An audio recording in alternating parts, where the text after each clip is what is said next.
Magandang umaga sa ating lahat. Ngayon ay April 18, 2025 at narito ang update ukol sa magiging lagay ng panahon sa susunod na 24 oras.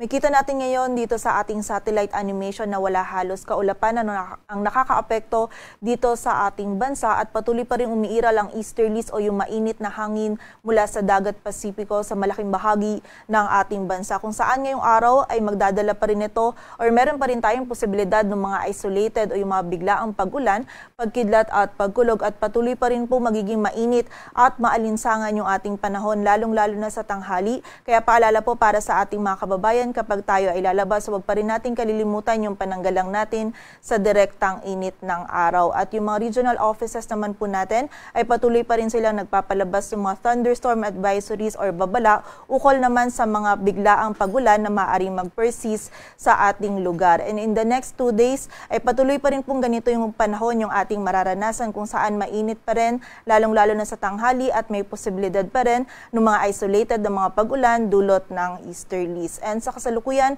ay wala rin tayong minomonitor na bagyo or low pressure area na maaaring makaapekto dito sa ating bansa.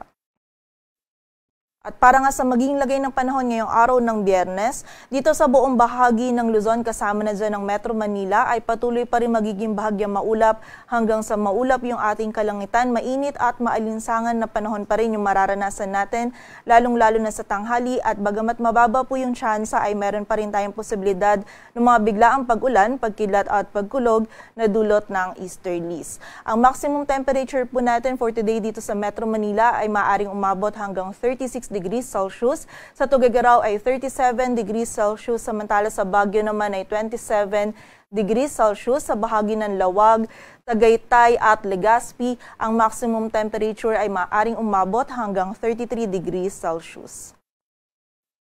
Samantala dito naman sa bahagi ng Visayas at Mindanao ngayong araw, ang buong bahagi din po ng Visayas at Mindanao maging itong area din ng Palawan ay patuloy din makakaranas ng bahagyang maulap hanggang sa maulap na kalangitan. Mainit din po yung panahon na mararanasan natin sa tanghali at may posibilidad pa din ng mga biglaang pag-ulan, pagkidlat at pagkulog lalong-lalo na dito sa area ng Mindanao, dulot pa rin po ito ng easterlies.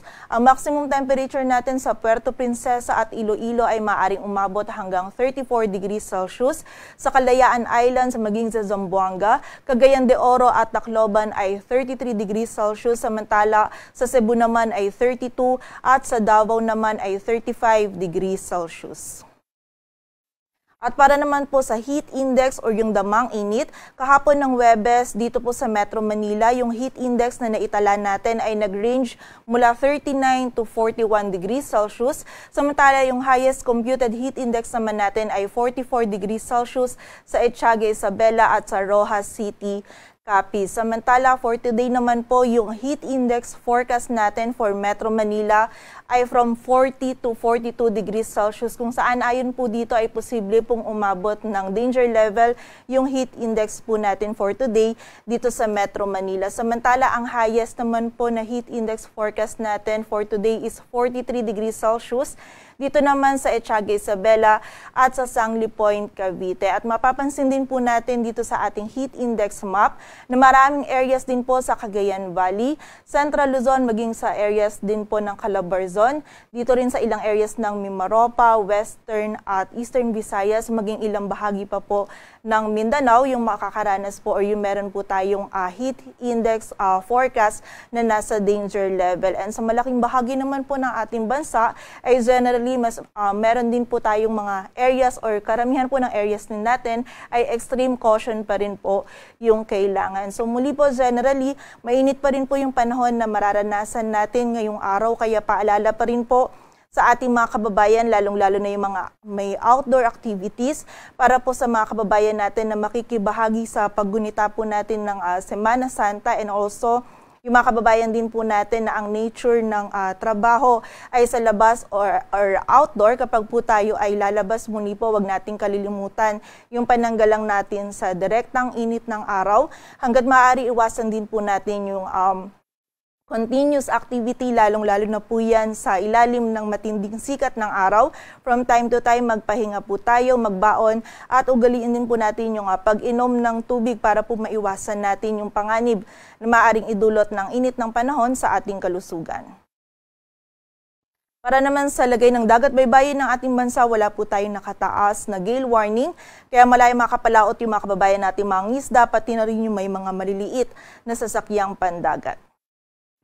Dito po sa Metro Manila, ang araw ay sisikat mamayang 5:41 ng umaga at lulubog mamayang 6:11 ng hapon. Patuloy po tayo magantabay sa updates na ipapalabas ng Pag-asa at para sa mas kumpletong impormasyon, bisitahin ang aming website pag-asa.dost.gov.ph. At yan po muna ang latest dito sa Weather Forecasting Center ng Pag-asa. Grace Castañeda, magandang umaga po.